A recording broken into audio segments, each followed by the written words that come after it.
Isang nakabibinging tunog. Iyon ang unang pumasok sa pandinig ni Araceli. Isang mahabang pagpihit ng gulong sa semento, na sinundan ng isang kalabog na hindi malakas, pero sapat na para tumigil ang kanyang mundo.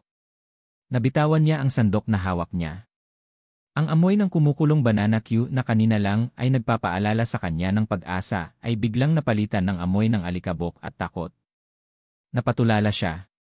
Sa gitna ng sigawan ng mga tinder, ng busina ng mga jeep, at ng walang katapusang ingay ng kiyapo, tila huminto ang lahat. Ang tanging gumagalaw ay ang mabagal na pag-ikot ng kanyang paningin, hinahanap ang pinagmulan ng tunog na iyon.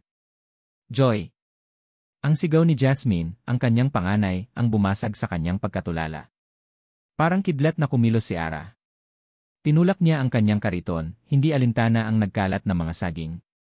Tumakbo siya, binabangga ang mga taong nag-usyoso na, lumulusot sa siksikan. Tabi!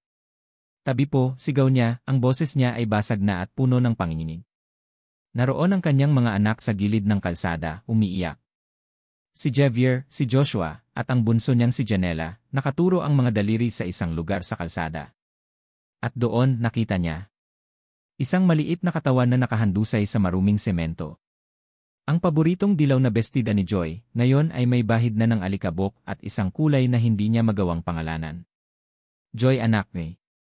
Isang bulong lang iyon pero parang sinigaw ng kanyang kaluluwa. Ang mga binti ni Ara ay biglang nanghina at napaluhod siya ilang metro mula sa kanyang anak. Gumapang siya, walang pakialam sa mga batong sumusugat sa kanyang mga tuhod. Ang tanging nakikita niya ay ang kanyang si Joy. Diyos ko, wag po. Wag ang anak ko. Pakiusap eh. Hinawakan niya ang maliit na kamay ni Joy. Malamig. Ang mga mata ng bata ay nakapikit. May maliit na galos sa noo nito, at mula roon ay may umaagos na manipis na hibla ng dugo. Joy! Gumising ka, anak! Na ito!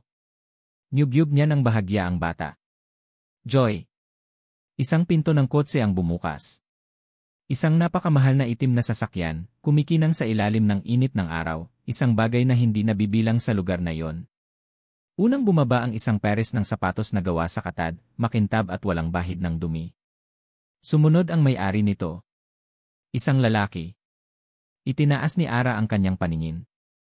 Ang luhaang mga mata niya ay sinalubong ng isang mukhang hindi niya malilimutan. Isang lalaking matangkad, makisig, nakasuot ng damit na mas mahal pa yata sa lahat ng ari-arian niya. Pero hindi ang yaman nito ang nakita ni Ara. Nakita niya ang gulat sa mga mata nito. Ang pagkataranta. At ang isang bagay na nagpaapoy sa kanyang dibdib, ang kasalanan. Ito ang lalaki. Ito ang may gawa nito sa anak niya. Ang takot sa puso ni Ara ay biglang nag-iba ng anyo. Naging purong galit. Wala kang karapatan, sigaw niya, ang boses niya ay garalgal sa galit at paghati. Tingnan mo ang ginawa mo sa anak ko. Hayop ka. Napaatras ang lalaki, tila nasampal sa mga salita ni Ara. Ibinaling nito ang tingin mula kay Ara patungo sa walang malay na si Joy, at lalong namutla ang mukha nito.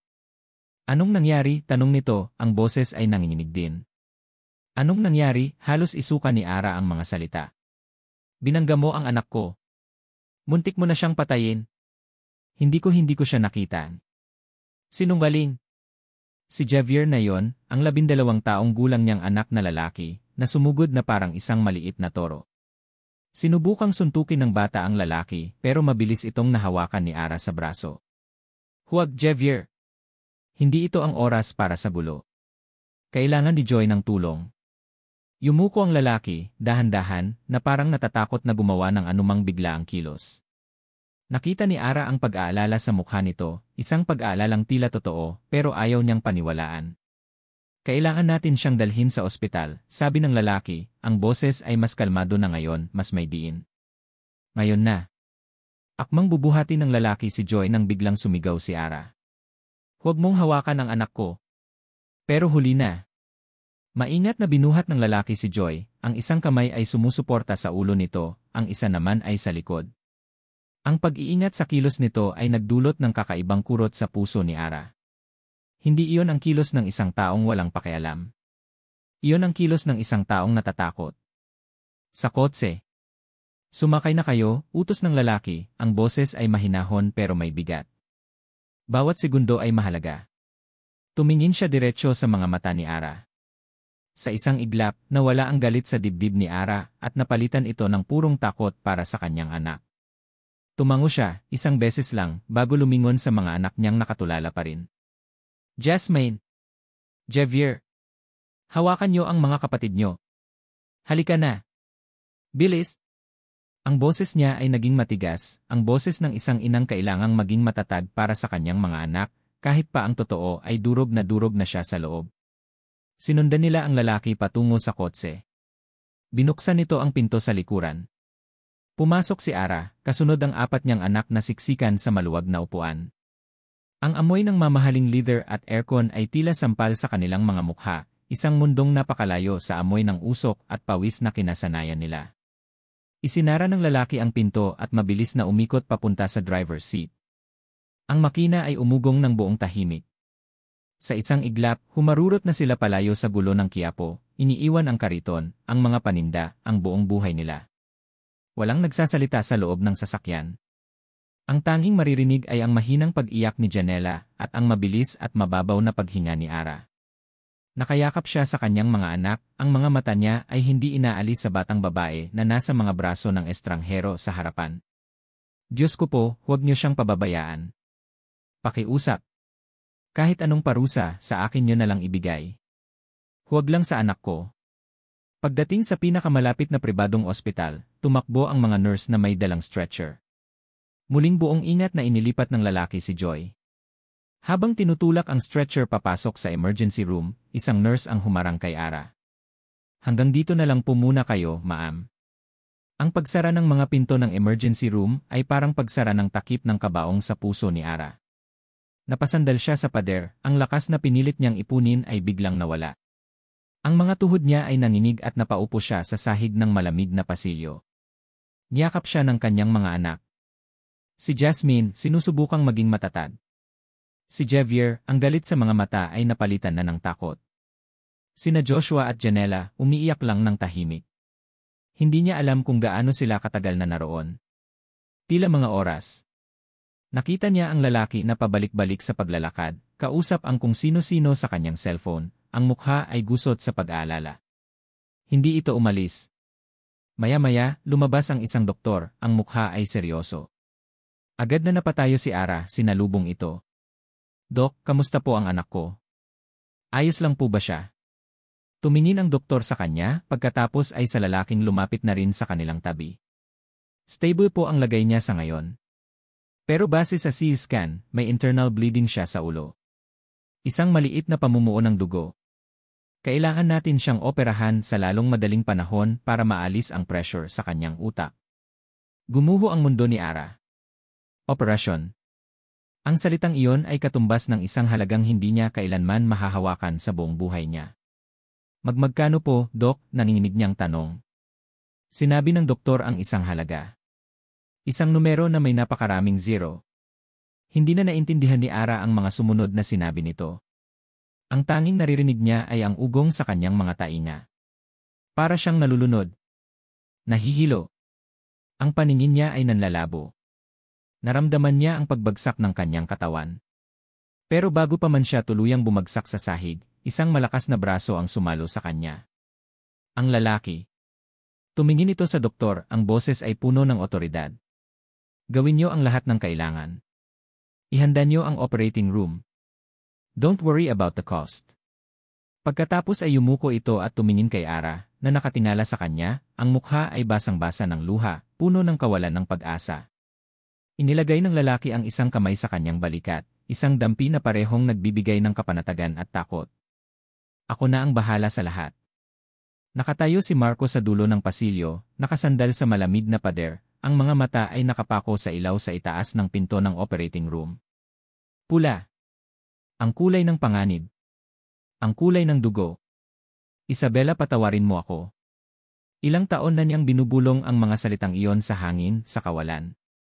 Pero ngayon, habang naririto siya, habang ang isa sa mga anak ni Isabela ay nasa loob ng kwartong iyon, nakikipaglaban para sa buhay nito, ang mga salita ay may bigat na halos ikadurog ng kanyang mga buto.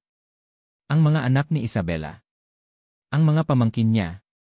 Pagkatapos ng halos 8 taon na paghahanap, sa ganitong paraan pa niya sila natagpuan. Isang aksidente. Isang malagim na pagkakataon. Isang kabayaran sa lahat ng pagkukulang niya. Idinukot niya ang kanyang pitaka. Mula sa isang nakatagong bahagi nito, kinuha niya ang isang luma at lukot na litrato. Isang babaeng nakangiti, ang mga mata ay kumikinang, kamukhang kamukha niya. Si Isabela. Ang bunso niyang kapatid. Ang pinakamamahal niya. Ang tigas ng ulo mo, Marco, tila naririnig niya ang boses nito. Lagi mong gustong kontrolin ang lahat. Napapikit siya ng mariin. Iyon ang huling pag-uusap nila. Isang mainit na pagtatalo dahil sa lalaking minamahal ni Isabela, isang lalaking mahirap, walang maipagmamalaki, hindi karapat-dapat para sa isang Davila, ayon sa kanya. Sinabi niya ang masasakit na salita. Mga salitang pinagsisihan niya sa bawat araw ng kanyang buhay. Kinabukasan, wala na si Isabela. Nag-iwan lang ito ng isang sulat na nagsasabing hahanapin nito ang sarili nitong kaligayahan, malayo sa kanilang mapanghusgang pamilya. At ngayon, ang mga bunga ng kaligayahang iyon ay narito. 5 bata. 5 piraso ng kanyang kapatid na iniwan sa mundo. At ang babaeng kasama nila, si Araceli. Tiningnan niya ito mula sa malayo.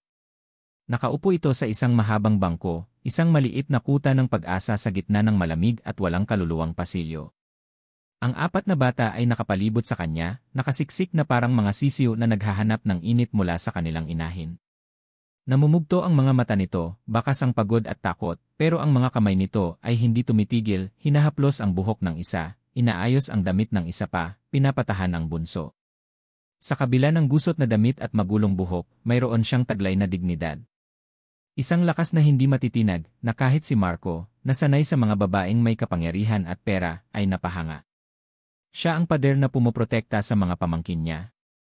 Isang pader na kailangan niyang malagpasan. Inayos niya ang kanyang damit at dahan-dahang lumapit. Ang bawat hakbang ay parang may bigat na 1,000 libra. Tumigil siya ilang talampakan mula sa kanila, ayaw silang biglain. Kamusta na kayo? Mahina niyang tanong. May kailangan ba kayo? Automatikong humigpit ang yakap ni Ara sa mga anak. Itinaas niya ang kanyang mukha, ang mga mata ay puno ng pag-aalinlangan. Ngunit bago pa man siya makasagot, isang pares ng galit na mata ang sumalubong sa kanya. Si Javier. Ang batang lalaki na sumugod sa kanya kanina. Nakatitig ito sa kanya, ang mga maliliit na kamao ay nakakuyom sa kanyang tagiliran. Walang takot, puro galit lang. Huwag mo kaming kausapin, sabi ng bata, ang boses ay mariin. Javier, saway ni Ara, pero hindi inalis ng bata ang tingin kay Marco. Napabuntong hininga si Marco. Mali ang diskarte niya. Hindi mga salita ang kailangan nila ngayon. Napansin niya ang pamumutla sa mga labi ng mga bata. Hindi pa sila kumakain. Magpapabili lang ako ng pagkain at tubig, sabi niya, hindi na naghihintay ng sagot. Mabilis siyang tumalikod at naglakad palayo. Pagbalik niya, dala-dala na niya ang ilang supot ng pagkain mula sa isang sikat na fast food chain at ilang bote ng tubig. Inilapag niya ito sa bangko, medyo malayo sa kanila. Para sa inyo, sabi niya. Kailangan niyong kumain para magkalakas. Tiningnan ni Ara ang pagkain, pagkatapos ay tumingin sa kanya. Nakita niya ang pagtatalo sa mga mata nito, ang orgulo, ang pagmamalaki, laban sa praktikal na pangangailangan. Sa huli, nanalo ang pagiging ina. Kumuha siya ng isang burger at inabot sa bunsong si Janela. Habang kumakain sila ng tahimik, humanap ng pagkakataon si Marco. Nakita niya ang cellphone ni Ara na nasa tabi nito, isang luma at gasgas na modelo. Nagring ito. Hello? Aling Nena, sagot ni Ara, ang boses ay pagod. Opo, ospital si Joy po na aksidente. Hindi ko pa po alam. Sige po, babalitaan ko na lang kayo. Sandaling katahimikan. Aling Nena, pasensya na po. Opo, alam ko po 2 buwan na. Pakiusap po, bigyan niyo pa po ako ng ilang araw, kahit 1 linggo lang po, hahanap po ako ng paraan. Pakiusap eh.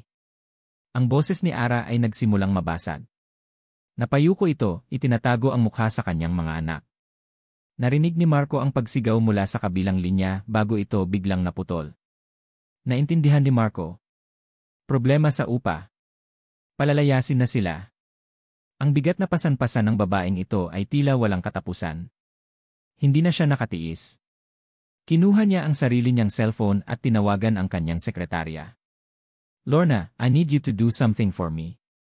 May ipapadala akong address sa'yo sa Quiapo.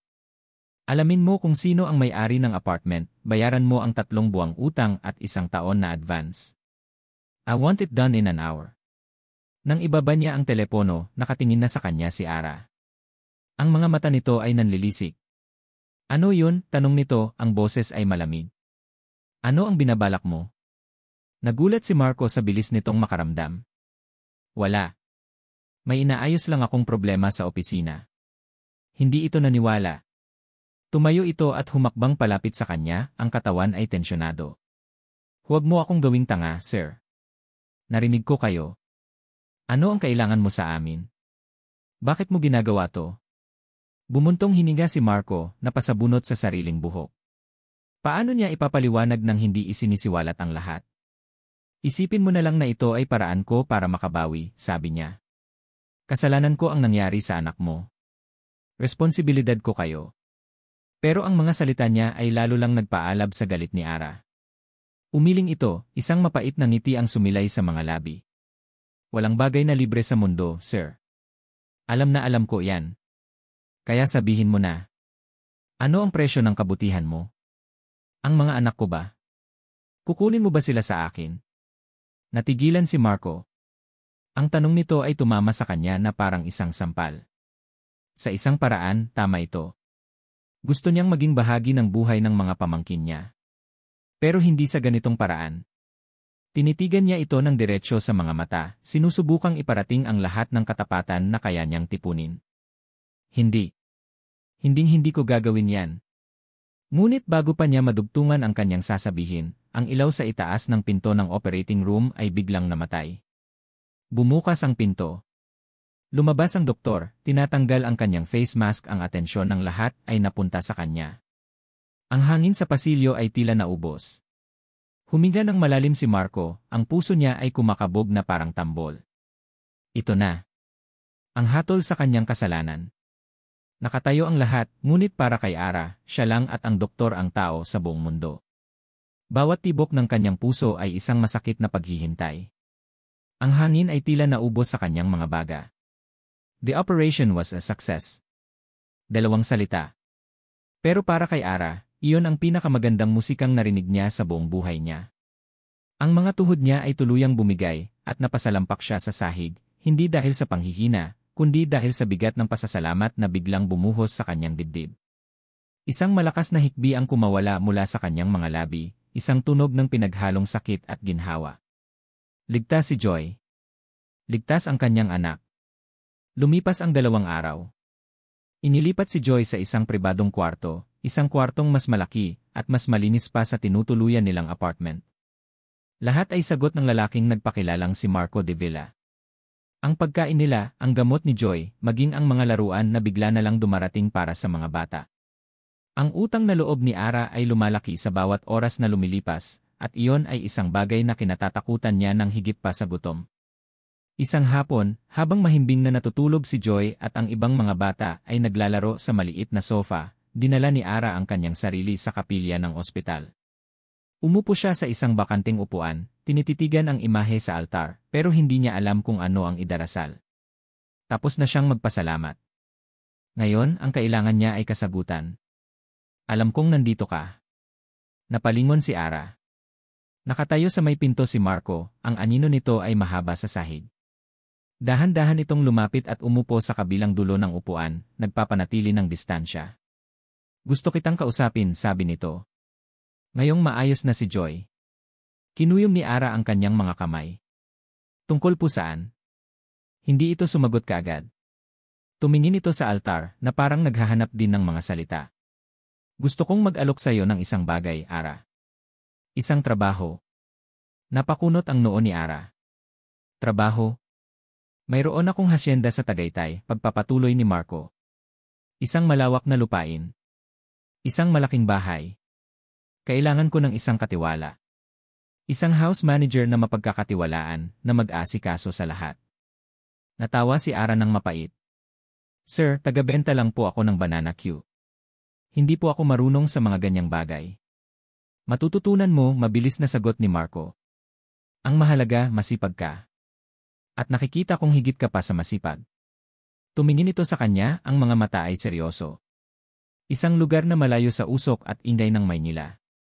Malinis na hangin. Isang magandang paaralan para sa mga bata. Isang bahay na matitirhan nyo na walang maniningil ng upa buwan-buwan. Ang bawat salita ni Marco ay isang patibong.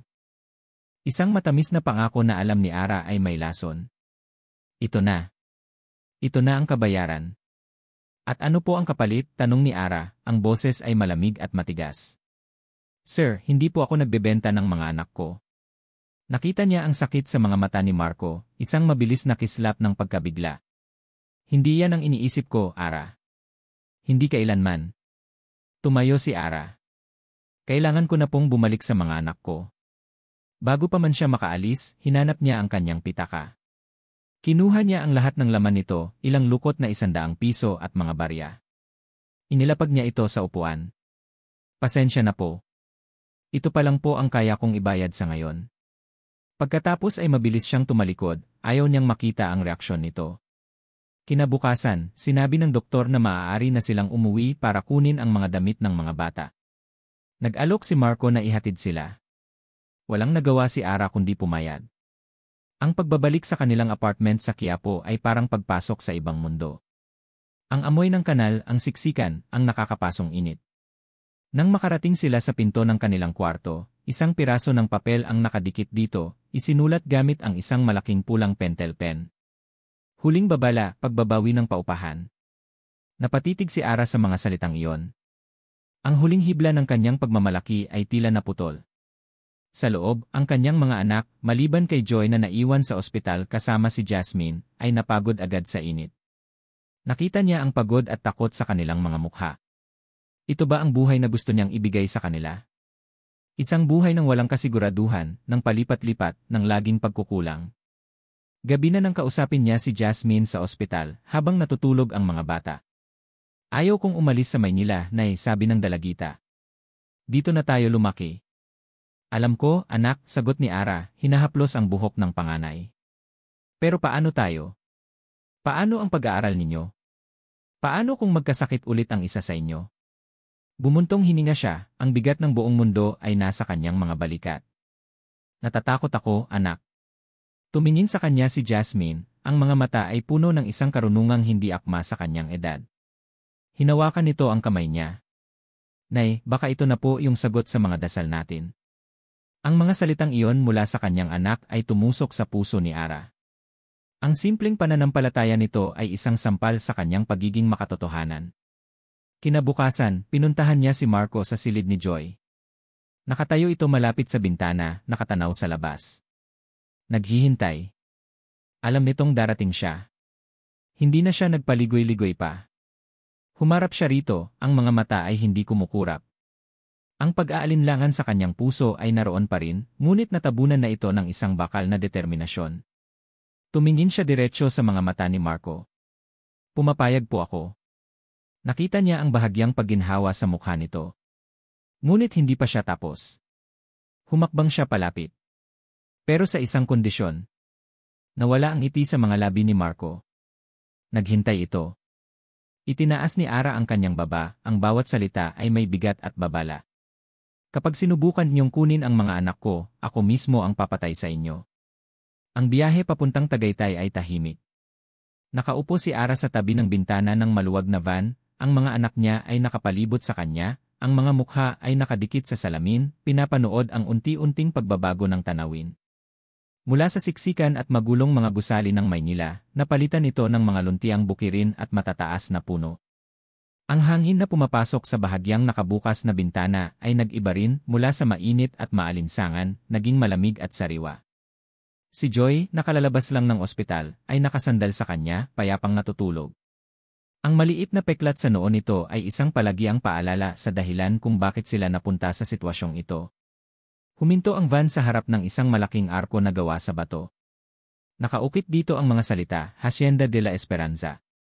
Ang hasyenda ng pag-asa. Isang mapait na ngiti ang sumilay sa mga labi ni Ara. Para sa kanya, ito ay parang isang hawla, isang magandang hawla, pero hawla pa rin. Nang bumukas ang malaking gate na bakal, tila isang bagong mundo ang bumungad sa kanila. Isang mahabang daan na napapaligiran ng mga puno ng mahogany ang sumalubong sa kanila. Sa dulo ng daan, naroon ang isang bahay. Hindi yon bahay. Isa yung mansyon.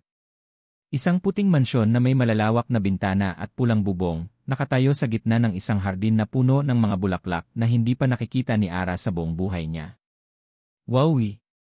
Ang mahinang bulong ni Joshua ang bumasag sa katahimikan. Maging ang mga mata ni Javier, na kanina pa nakakunot ang noo, ay nanlaki sa pagkamangha. Si Janela ay napangangalang, ang mga mata ay kumikinang sa tuwa. Tumigil ang sasakyan sa harap ng malaking pinto. Bumaba si Marco mula sa driver's seat. Nakita siya ni Ara na huminga ng malalim bago sila harapin, na parabang naghahanda sa isang malaking pagtatanghal. Welcome to Hacienda de la Esperanza, sabi nito, sinusubukang ngumiti. Isang matandang babae at ilang mga kasambahay na nakauniporme ang sumalubong sa kanila. Magandang hapon po, Sir Marco, bati ng matanda.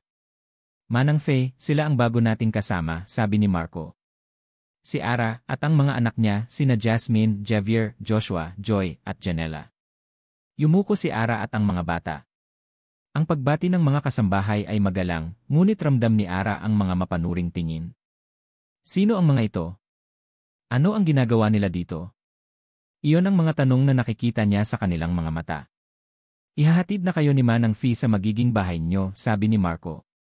Bahay, naguguluhang tanong ni Ara. Akala ko po, dito sa mansyon. Umiling si Marco. Hindi. May sarili kayong bahay. Mas pribado. Halikayo. Sinundan nila si Marco sa isang landas na bato sa gilid ng hardin. Ilang metro mula sa mansyon, may isang maliit ngunit magandang bahay. Gawa ito sa kahoy at bato, may sarili itong maliit na hardin at isang veranda na may duyan. Nang buksan ni Marco ang pinto, hindi napigilan ng mga bata na mapasigaw sa tuwa. Malinis. Mabango. May 3 kwarto, isang sala na may telebisyon, at isang kusinang kumpleto sa gamit. Ito po sa atin, Nay, tanong ni Jasmine, hindi makapaniwala. Tumango lang si Ara, hindi alam ang sasabihin. Agad na nagtakbuhan ang mga bata sa loob, pumipili ng kanilang mga kwarto. Si Javier at Joshua sa isa, si Jasmine at Janela sa isa pa. May isang natirang kwarto para sa kanya at kay Joy. Sa unang pagkakataon sa kanilang buhay, mayroon silang sariling espasyo. Sariling kama. Sariling aparador. Naiwan si Ara at si Marco sa sala. Ang katahimikan sa pagitan nila ay nakakabingi. Salamat po dito, sabi ni Ara, hindi makatingin ng diretsyo. Tungkulin ko lang to, sagot ni Marco. Bukas, ituturo sa iyo ni Manang Fee ang mga gagawin mo. Hindi mabigat na trabaho. Kailangan ko lang ng isang taong mamamahala sa takbo ng bahay kapag wala ako. Pag-i-schedule sa mga hardinero, pag-check ng inventaryo sa kusina mga ganoong bagay. Tumango si Ara. Gagawin ko po ang lahat ng makakaya ko. At tungkol sa mga bata, dagdag ni Marco. Naka-enroll na sila sa isang pribadong paaralan malapit dito. Magsisimula na sila sa Lunes. Napatingin si Ara sa kanya, gulat na gulat. Sir, sobra-sobra na po yan. Hindi, mariing sabi ni Marco. Kulang pa yan. Ara, gusto kong mabigyan sila ng magandang kinabukasan. Yun lang. Ang sinseridad sa boses nito ay nagpabigat sa dibdib ni Ara. Gusto niyang maniwala. Isang bahagi niya ay gustong-gustong maniwala. Pero ang takot at pagdududa ay mas malakas. Ang mga sumunod na araw ay isang panibagong adjustment. Nagsimula si Ara sa kanyang mga gawain. Maaga siyang gumigising, sinusunod ang lahat ng utos ni Manang Faye. Ginagawa niya ang kanyang trabaho ng maayos na parang isang makina. Naglilinis, nag-organisa, nag-imbentaryo. Ngunit pinapanatili niya ang kanyang distansya. Ang pakikipag-usap niya kay Marco ay laging formal, laging may kasamang sir at sipo. Isang gabi, hindi siya makatulog. Ang katahimikan ng hacienda ay ibang-iba sa ingay na kinasanayan niya. Bumangon siya at lumabas sa veranda. Malamig ang hangin. Mula sa kinatatayuan niya, tanaw niya ang malaking mansyon. Ang lahat ng ilaw ay patay na, maliban sa isa, ang ilaw sa isang balkonahe sa ikalawang palapag. Nakita niya si Marco. Nakatayo ito roon, nakatingin sa kalangitan na puno ng bituin. Hindi ito gumagalaw. Ang balikat nito ay tila mabigat, ang buong postura nito ay sumisigaw ng kalungkutan. Isang kalungkutan na tila pamilyar, isang kalungkutan na nakikita niya sa salamin tuwing umaga. Sa sandaling iyon, sa ilalim ng liwanag ng buwan, hindi siya si Araceli, ang katulong. At hindi rin ito si Marco, ang mayamang amo. Sila ay dalawang taong pinag-isa ng isang trahedya, dalawang kaluluwang binabagabag ng mga multo ng nakaraan. Napabuntong hininga si Ara. Ang pag-asa ay isang mapanganib na bagay. At sa Hacienda de la Esperanza, nagsisimula na siyang matakot na baka maramdaman niya ito. Naramdaman ni Marco ang pader na itinayo ni Ara sa pagitan nila. Isang pader na gawa sa takot, pagdududa, at pagmamalaki. Araw-araw, sinusubukan niyang gumawa ng maliliit na butas dito, pero sa bawat pagsubok niya, tila lalo lang itong tumitibay. Ara, sabay ka na sa aming mag-agahan, alok niya isang umaga. Salamat po, sir, pero tapos na po kami, sagot nito, hindi man lang tumitingin sa kanya, abala sa pag-aayos ng mga bulaklak sa florera. Ara, huwag mo na akong tawaging sir, sabi niya sa ibang pagkakataon. Marco na lang. Hindi po tama yon, sir. Amo ko po kayo, sagot nito, bago mabilis na tumalikod para iwasan ang kanyang tingin. Napagtanto ni Marco na mali ang kanyang paraan. Hindi niya madadaan si Ara sa formalidad. Kaya nagpasya siyang baguhin ang kanyang estratehiya. Kung ang pader ay hindi niya kayang sirain, marahil ay kaya niyang akyatin ito sa pamamagitan ng mga bata. Isang Sabado ng umaga, habang naglalaro ang mga bata sa hardin, dinala niya ang isa sa kanyang mga kabayo, isang matipunong kabayo na may kulay kapeng balahibo na pinangalanan niyang Silakbo. Sino sa inyo ang gustong matutong mga bayo? Tanong niya, isang ngiti ang nasa kanyang mga labi. Agad na tumakbo palapit sina Joshua at Janela, ang mga mata ay nanlalaki sa tuwa. Ngunit si Javier ay nanatiling nakatayo sa malayo, ang mga braso ay nakahalukip-kip, ang mga mata ay puno pa rin ng hinala. Ayaw ko, sabi nito. Baka ihulog mo lang ako. Hindi nasaktan si Marco sa sinabi ng bata. Sa halip, nakita niya ang sarili rito, ang pagiging mapagbantay, ang hirap magtiwala. Hindi kita pipilitin, mahinahong sabi ni Marco. Pero si Silakbo ay isang mabait na kabayo. Nangangako ako, iingatan ka niya. Itinuon ni Marco ang kanyang pansin kina Joshua at Janela, maingat na isinasakay ang mga ito isa-isa para sa isang maikling pag-ikot sa bakuran. Ang mga tawa at hiyawan ng magkapatid ay umalingaw-ngaw sa buong hacienda. Mula sa kusina ng mansyon, nakita ni Ara ang lahat. Isang maliit na bahagi niya ang natutuwa para sa kanyang mga anak, pero isang mas malaking bahagi ang kinakabahan. Nang si Javier na ang aalukin, matigas pa rin itong tumanggi. Ngunit nakita ni Marco ang inggit sa mga mata nito habang pinapanood ang mga kapatid. Gusto mo, ikaw muna ang magpakain sa kanya? Alok ni Marco, inaabot ang isang mansanas. Nag-atubili si Javier pero sa huli, dahan-dahan itong lumapit. Kinuha nito ang mansanas at maingat na inilapit sa bibig ng kabayo. Nang kainin ito ni Silakbo, isang maliit na ngiti ang sumilay sa mga labi ng bata. Gusto ka niya, sabi ni Marco. Nararamdaman ng mga kabayo kung sino ang mabuting tao. Sa mga sumunod na araw, naging ritual na nila yon. Araw-araw pagkatapos ng klase, pupuntahan ni Javier si Silakbo para pakainin. Hanggang isang araw, nagulat si Marco nang tanungin siya nito. Paano siya sakyan?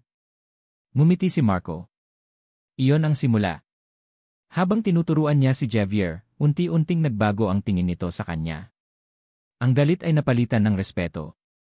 Nakipaglaro rin si Marco sa ibang mga bata, nagtayo sila ng isang treehouse sa isang malaking puno ng akasya, at nagpalipad ng saranggola sa malawak na bukirin. Unti-unti, ang mansyon ay napuno ng ingay at tawanan, isang bagay na hindi pa nangyayari mula nang umalis si Isabela. Isang gabi, nagpasya si Marco na sa labas sila maghapunan sa may hardin. Nagpa-set up siya ng isang mahabang mesa, may mga parol na nakasabit sa mga puno. Nagluto si Manang Faye ng mga paboritong pagkain Pilipino. Parang fiesta, tuwang-tuwang sabi ni Joy. Habang kumakain sila, nagkwento si Marco tungkol sa kanyang pagkabata, mga kalokohan niya sa hacienda kasama ang. Sandali siyang natigilan. Kasama ang kapatid ko. Nakita niya ang pagbabago sa mukha ni Ara. Isang kislap ng kuryosidad. May kapatid po pala kayo, sir, tanong ni Jasmine. Ngumiti si Marco ng malungkot. Isang babae.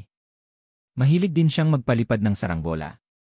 Pagkatapos ng hapunan, habang nagliligpit ang mga kasambahay, naupo si Ara sa isang upuan sa hardin, nakatanaw sa mga anak niyang naghahabulan. Lumapit si Marco at naupo hindi kalayuan sa kanya. Masaya sila dito, sabi ni Ara, halos pabulong. Ikaw, masaya ka ba? Tanong ni Marco. Hindi sumagot si Ara. Ibinaling niya ang kanyang tingin sa malayo. Sa unang pagkakataon, hindi pagdududa ang nakita ni Marco sa mga mata nito, kundi isang malalim na kalungkutan. Nang sumunod na araw, habang naglalaba si Ara sa likod bahay, may napansin siyang kakaiba. Ang sabon na ginagamit niya ay tila mas matapang kaysa sa dati. Hindi niya namalayan, ang balat sa kanyang mga kamay ay namumula at nangangati. Bigla, habang inaabot ang isang kumot mula sa sampayan, nawalan siya ng balanse sa basang sahig. Aray! Napapikit siya, naghihintay sa sakit ng pagbagsak. Ngunit hindi iyon dumating.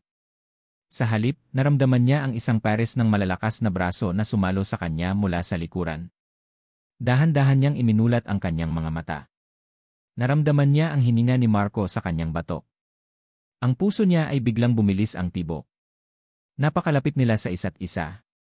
Naamoy niya ang pabango nito, isang amoy ng sandalwood at sariwang hangin. Ayos ka lang, tanong ni Marco, ang boses ay mababa at nag-aalala. Mabilis na kumawala si Ara mula sa pagkakahawak nito, ang mukha niya ay namumula. Oo, sir. Salamat po. Nadulas lang po ako. Itinago niya ang kanyang mga kamay sa kanyang likuran, ayaw niyang makita ni Marco ang pamumula. Ngunit napansin ito ni Marco. Anong nangyari sa mga kamay mo? Kinuha nito ang kamay niya, sinusuri ang mga ito. Ang paghawak nito ay magaan ngunit nagdulot ng kuryente sa buong katawan ni Ara. Allergy yata to sa sabon, sabi ni Marco, ang noo ay nakakunot. Bakit ito ang ginagamit mo? Sabi ko kay Manang Faye, ibigay sa'yo yung hypoallergenic. Biglang nagring ang cellphone ni Marco. Nakita ni Ara ang pangalan sa screen, Katrina. Agad na binitawan ni Marco ang kanyang kamay at lumayo ng kaunti bago sagutin ang tawag, ang boses ay iritado. Katrina, I told you not to call. Hindi narinig ni Ara ang sinabi sa kabilang linya, pero nakita niya ang pagbabago sa mukha ni Marco. Pagkainis. Pagkapagod. Pagkatapos ng ilang sandali, ibinaba nito ang tawag ng hindi man lang nagpapaalam. Nang humarap ito muli sa kanya, ang lambot sa mga mata nito kanina ay nawala. Napalitan ito ng isang pamilyar na pader. Sinubukan ni Ara na maging kaswal. Girlfriend niyo po, sir. Natigilan si Marco. Nag-iwas ito ng tingin. It's complicated. Ang tatlong salitang iyon ay sapat na para ibalik ang lahat ng pader na itinayo ni Ara. Ang konting init na naramdaman niya kanina ay biglang nilamon ng lamig. Ngumiti siya ng pilit. Ganoon po ba? Sige po, sir. Tatapusin ko na po itong paglalaba. Mabilis siyang tumalikod, ayaw niyang makita ni Marco ang pagkabigo sa kanyang mga mata. Complicated. Isang salitang ginagamit ng mayayaman. Para sa mga taong tulad niya, simple lang ang buhay. Alinman sa mahal ka o hindi. Alinman sa para sa'yo o hindi. At malinaw sa kanya na ang mundong ito at ang lalaking ito ay hindi para sa kanya. Lumipas ang ilang linggo. Ang salitang key complicated ay nanatiling nakabitin sa hangin sa pagitan nila ni Marco. Sinubukan ni Ara na ibalik ang dating formalidad, ang dating distansya, ngunit may nagbago na. Hindi na niya kayang tingnan si Marco bilang isang amo lamang. At sa mga sandaling nahuhuli niya itong nakatitig sa kanya, alam niyang ganoon din ang nararamdaman nito. Isang araw, inanunsyo ni Marco na may piyesta sa bayan. Gusto kong maranasan ng mga bata ang isang tunay na piyestang probinsya, sabi nito habang nag-agahan sila, at sa pagkakataong ito, hindi na nakatanggi si Ara na sumabay. Ang puso ni Ara ay nag-atubili. Ang paglabas ng hasyenda kasama si Marco ay parang pagtawid sa isang linyang hindi na niya maaaring balikan. Ngunit nang makita niya ang kumikinang na mga mata ng kanyang mga anak, wala siyang nagawa kundi pumayag. Gabi ng piyesta. Ang plaza ng bayan ay isang dagat ng mga ilaw at tunog. Ang amoy ng bibingka at puto bumbong ay nakahalo sa ingay ng mga taong nagtatawanan at sa musika mula sa perya. Para sa mga anak ni Ara, iyon ay paraiso. Nay! Cotton candy, sigaw ni Janela, hinihila ang kanyang palda. Tito Marco, sakay po tayo sa Ferris wheel, hiling naman ni Joy. Ngumiti si Marco. Sige, lahat ng gusto ninyo, gagawin natin ngayong gabi. Nahati sila. Si Jasmine at Javier ay sumubok sa shooting gallery, habang si Ara, Marco, at ang tatlong mas nakababatang bata ay pumila sa Ferris wheel. Nang nasa tuktok na sila, natakpan ng palad ni Ara ang kanyang bibig sa sobrang ganda ng tanawin, ang mga ilaw ng buong bayan ay parang mga bituin na nahulog mula sa langit. Maganda, di ba? Tanong ni Marco na nakatingin pala sa kanya at hindi sa tanawin. Naramdaman ni Ara ang pag-init ng kanyang mga pisngi. Mabilis siyang nag-iwas ng tingin. Pagkatapos, sinubukan ni Marco ang isang laro kung saan babarilin mo ang isang hilera ng mga itik na gawa sa plastik. Pagkatapos ng ilang subok, natumba niya ang lahat. Ano pong premyo ninyo, sir? Tanong ng bantay. Tumingin si Marco sa mga nakasabit na stuffed toys. May malaking aso, may pink na baboy, at may isang katamtamang laking teddy bear na kulay kape. Itinuro nito ang teddy bear. Inabot ng bantay ang laruan kay Marco.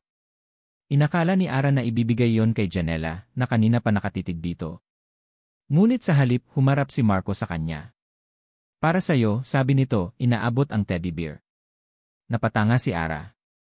Para sa akin. Sir, sa mga bata na lang po. Sa'yo yan, pag-uulit ni Marco, ang boses ay mahina ngunit mariin. Isang maliit na ngiti ang sumilay sa kanyang mga labi. Para may kayakap ka sa gabing hindi ka makatulog. Ang puso ni Ara ay tumibok ng napakabilis. Kinuha niya ang teddy bear, ang mga daliri nila ay saglit na nagdikit. Ang lambot ng laruan ay kasing lambot ng titig ni Marco. Habang papalapit ang gabi, hinila sila ng mga bata papunta sa isang lugar kung saan magsisimula na ang fireworks display. Humanap sila ng magandang pwesto sa damuhan. Umupo si Ara, yakap-yakap ang teddy bear, habang ang mga bata ay naupo sa kanyang harapan, sabik na naghihintay. Umupo si Marco sa tabi niya, ang distansya nila ay halos wala na. Nagsimula ang palabas. Pumuputok ang mga makukulay na ilaw sa madilim na kalangitan, sinasabayan ng malalakas na pagsabog at hiyawan ng mga tao. Ang mga mukha ng kanyang mga anak ay nagliwanag sa bawat pagbabago ng kulay. Sa gitna ng ingay, naramdaman ni Ara ang paggalaw sa kanyang tabi. Ang kamay ni Marco. Dahan-dahan. Maingat. Hinahanap ang kamay niya sa damuhan. Nang maglapat ang kanilang mga balat, isang kuryente ang gumapang sa kanyang buong katawan. Hindi niya ito itinulak. Hindi niya ito iniwasan. Hinayaan niyang hawakan ni Marco ang kanyang kamay. Ang init nito ay nagbigay ng kakaibang kapanatagan sa kanyang puso. Pinisil ni Marco ang kanyang kamay. Lumingon si Ara sa kanya. Sa ilalim ng kumukutitap na liwanag ng mga paputok, ang mga mata ni Marco ay nagsasabi ng 1,000 salita, mga salitang hindi niya kayang bigkasin. Dahan-dahan, inilapit nito ang mukha sa kanya. Ito na. Ang sandaling kinatatakutan at inaasam niya. Napapikit si Ara, naghihintay. Marco, darling. Isang boses na matinis at pamilyar ang biglang bumasag sa mahikang bumabalot sa kanila. Isang boses na nagmula sa bangungot niya ilang linggo na ang nakalipas. Agad na napamulat si Ara. Agad na binitawan ni Marco ang kanyang kamay na parabang napaso. Nakatayo sa kanilang harapan ang isang babae.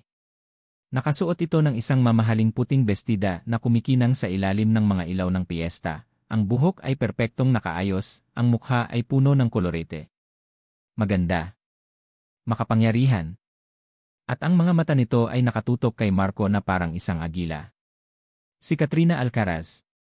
I can't believe it, hinanap kita sa buong Maynila, nandito ka lang pala sa probinsyang to at naglalaro, sabi ni Katrina, ang boses ay matamis ngunit may bahid ng lason. Lumapit ito at walang pasabing kumapit sa braso ni Marco. Natigilan si Marco. Katrina, anong ginagawa mo dito? Sinusundo ka, of course, sagot nito, bago ibaling ang tingin kay Ara. Tiningnan siya ni Katrina mula ulo hanggang paa, ang mga mata ay puno ng paghamak. Ang tingin nito ay dumapo sa hawak niyang teddy bear bago muling tumingin sa kanyang mukha. Isang mapanuyang ngiti ang sumilay sa mga labi nito. Humarap ito kay Marco, sapat lang ang lakas para marinig ni Ara. Sino ang bagong katulong mo? Ang tanong ay parang isang malakas na sampal sa mukha ni Ara. Ang init na naramdaman niya kanina ay biglang naglaho, napalitan ng isang nakakapasong kahihiyan. Ang mahika ng gabi ay naging abo. Napatayo si Marco, ang mukha ay nagpapakita ng galit. Katrina, stop it, eh. Ngunit hindi nagpatinag si Katrina. Ngumiti lang ito ng mas matamis kay Ara. Pasensya na, ha? Hindi ko sinasadya. It's just that sanay kasi ako lang ang babaeng dinadala ni Marco sa mga ganitong lugar. Naramdaman ni Ara ang pagtayo ng kanyang mga anak, naramdaman nila ang tensyon. Lumapit si Jasmine sa kanya. Nay, ayos lang po kayo. Hindi sumagot si Ara. Dahan-dahan siyang tumayo, ang mga binti ay nanginginig. Inilagay niya ang teddy bear sa damuhan, na para bang isa itong mabigat na bato na kailangan niyang bitawan. Uwi na tayo, mga anak, sabi niya, ang boses ay walang emosyon, patad at malamig.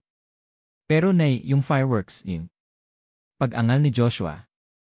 Tapos na, mariing sabi ni Ara, hindi nakatingin kay Marco, hindi nakatingin kay Katrina. Nakatingin siya sa kawalan. Tapos na ang palabas. Huminga siya ng malalim. Ang puso niya, na kanina lang ay puno ng isang bagong pag-asa, ay basag na ngayon. Wasak. At habang hinihila niya ang kanyang mga anak palayo sa lugar na yon, isang bagay ang malinaw sa kanya. Ang mga anino ng nakaraan ni Marco ay mas madilim at mas mapanganib kaysa sa inaakala niya. At sila, nasisilaw lang sila sa pansamantalang liwanag. Ang paraiso ay nilason. Iyon ang naramdaman ni Ara kinabukasan. Ang dating payapang hangin ng Hacienda de la Esperanza ay biglang naging mabigat at puno ng tensyon. At ang lason ay may pangalan, Katrina Alcaraz. Nag-check-in si Katrina sa mansyon na parabang pag-aari niya ito.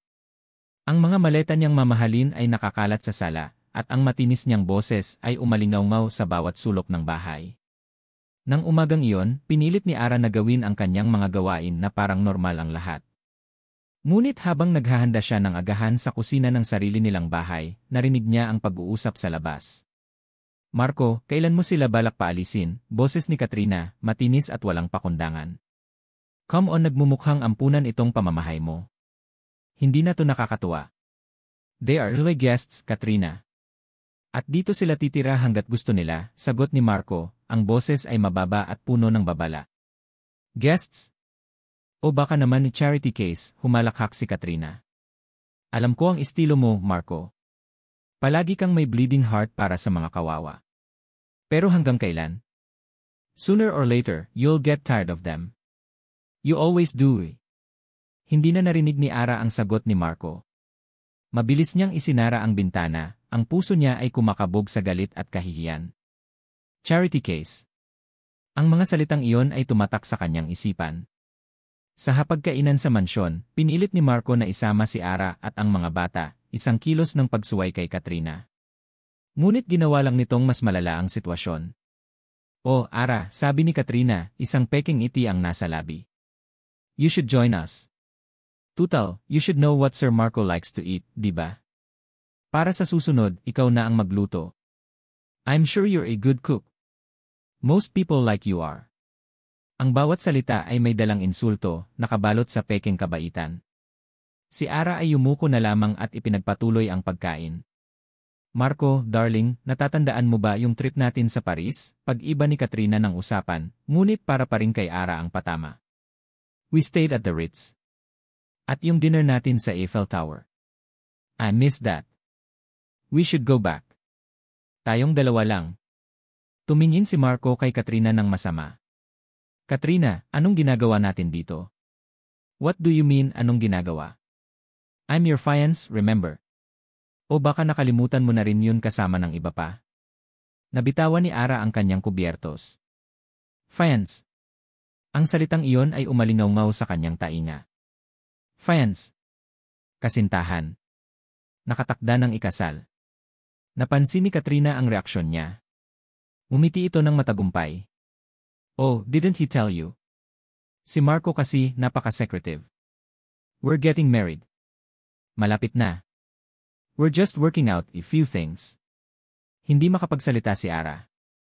Tumingin siya kay Marco, naghahanap ng pagtanggi, ng kahit anong senyales na hindi totoo ang sinasabi ni Katrina. Ngunit si Marco ay nag-iwas ng tingin, ang panga ay naninigas sa galit. Hindi nito itinanggi. Iyon na ang kasagutan. "Excuse me po," sabi ni Ara, tumatayo. "Busog na po ako." "Mga anak, tapos na ba kayo?" Hindi na niya hinintay ang sagot. Mabilis siyang lumabas ng dining room, pabalik sa kanilang maliit na bahay, ang kanyang ligtas na kanlungan. Ang lason ay kumalat na. Nakarating na sa kanyang puso. Kinagabihan, habang pinapatulog niya si Joy, kumatok si Marco sa kanilang pinto. "Ara, can we talk?" tanong nito mula sa labas. "Wala po tayong kailangang pag-usapan, sir," sagot niya, hindi binubuksan ang pinto. "Ara, please." "About what Katrina said?" "Narinig ko po, sir." "Hindi niyo po kailangang magpaliwanag." "Wala po akong karapatan," putol niya rito, ang boses ay malamig. "Trabaho ko lang po ito. At iyon lang ang gagawin ko." Narinig niya ang pagbuntong hininga nito sa labas. Pagkatapos ng ilang sandali, narinig niya ang papalayo nitong mga yapak. Napasandal si Ara sa pinto, ang luha na kanina pa niya pinipigilan ay nagsimula ng bumagsak. Sinungaling. Iyon ang gusto niyang isigaw. Pero sino nga ba ang sinungaling? Si Marco ba, na hindi nagsabi ng totoo? O siya, na umasa sa isang bagay na simulas umpisa pa lang ay alam na niyang imposible? Kinabukasan, sinubukan ni Katrina ang isang bagong taktika. Naglabas ito ng napakaraming laruan at mamahaling damit para sa mga bata. "These are for you," masayang sabi nito. "Regalo mula kay Tita Katrina nyo." Ang mga bata, sa kanilang kamusmusan, ay natuwa. Ngunit si Javier ay tumanggi. "Ayaw ko po niyan. May mga laruan na po kami." Umiti lang si Katrina. "Oh, come on, huwag ka nang mahiya. Alam kong hindi kayo sanay sa mga ganitong bagay, pero masasanay din kayo." Habang nag-aayos si Ara ng mga halaman sa hardin, aksidenteng natabig ni Katrina ang isang baso ng red wine at tumapon ito sa puting blusa ni Ara. "Oh my God! I'm so sorry," sabi ni Katrina, halatang halata ang pagkukunwari. "Ang clumsy ko talaga." "Don't worry, I'll buy you new one. Isang dosena kung gusto mo." Hindi umimik si Ara.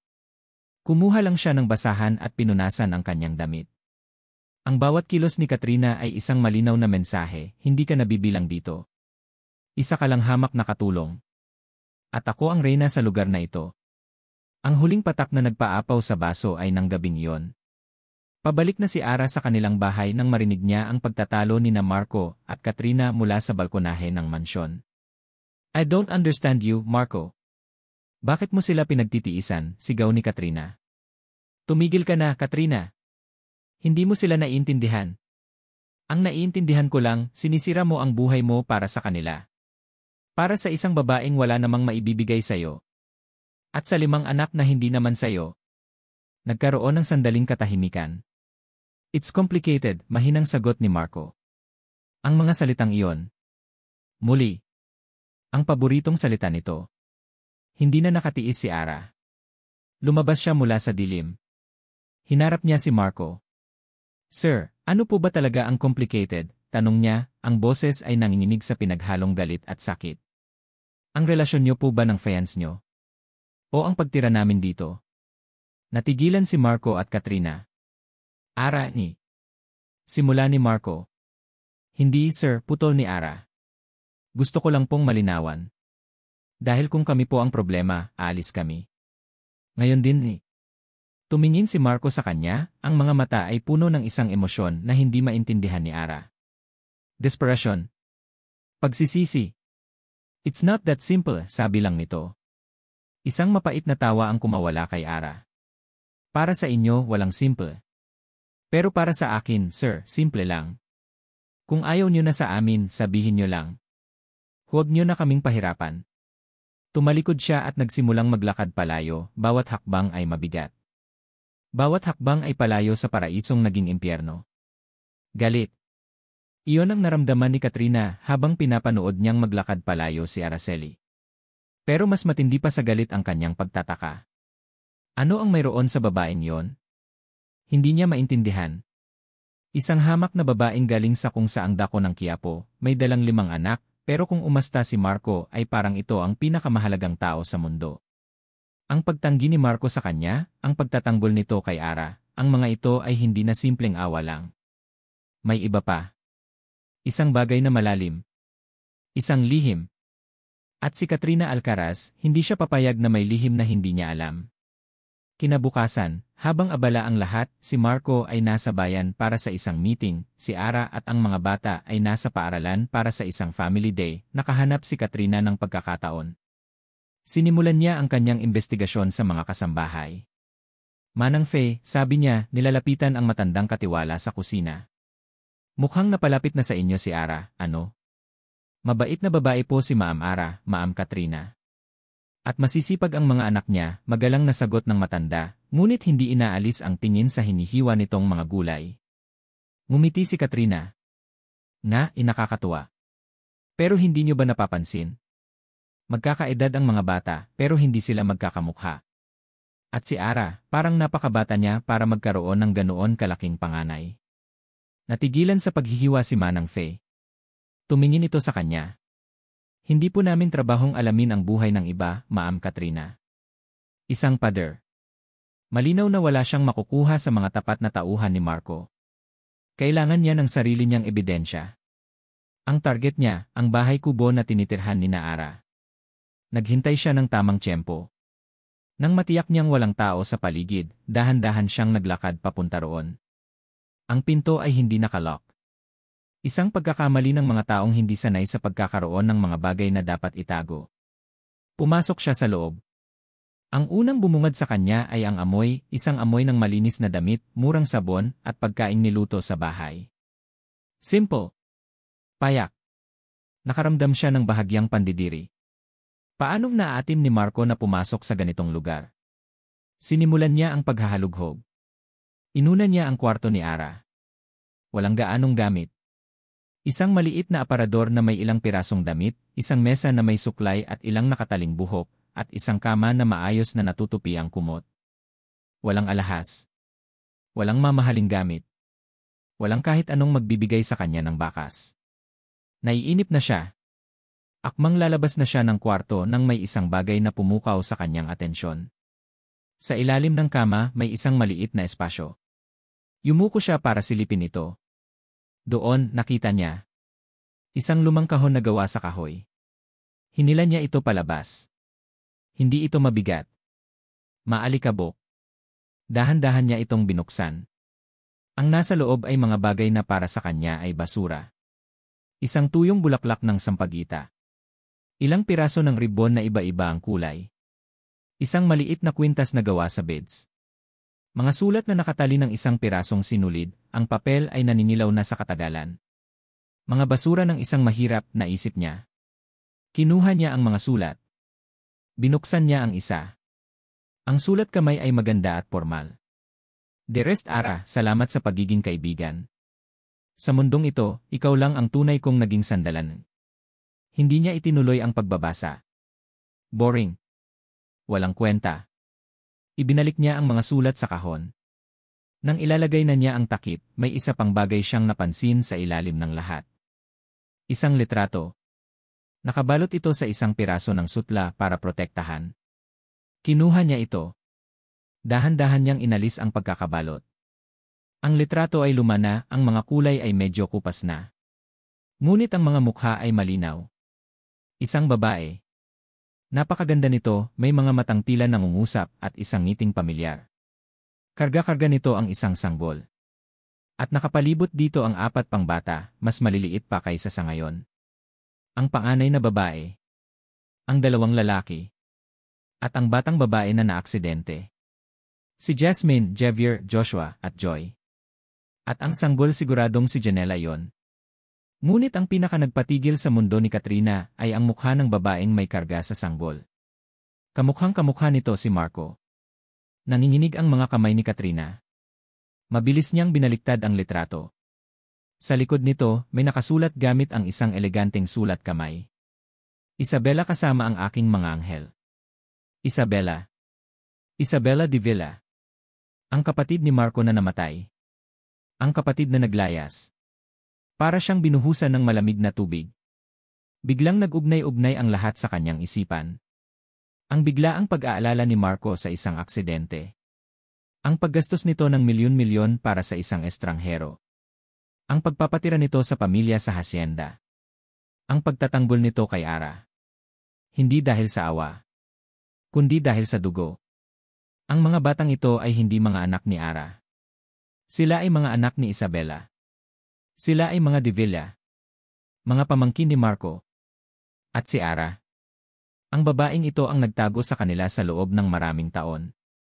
Ang babaeng ito ang dahilan kung bakit nagdusa si Marco sa paghahanap. Isang mabagal at masamang ngiti ang gumuhit sa mga labi ni Katrina. Ang kaninang pagtataka at galit ay napalitan ng isang pakiramdam ng lubos na kapangyarihan. Hinawakan niya ng mahigpit ang litrato. Ito ang alas niya. Ang bombang sasabog sa mukha nilang lahat. Got you, Marco De Villa, bulong niya sa hangin. Got you both. Nahanap ni Marco si Katrina sa kanyang opisina sa mansyon.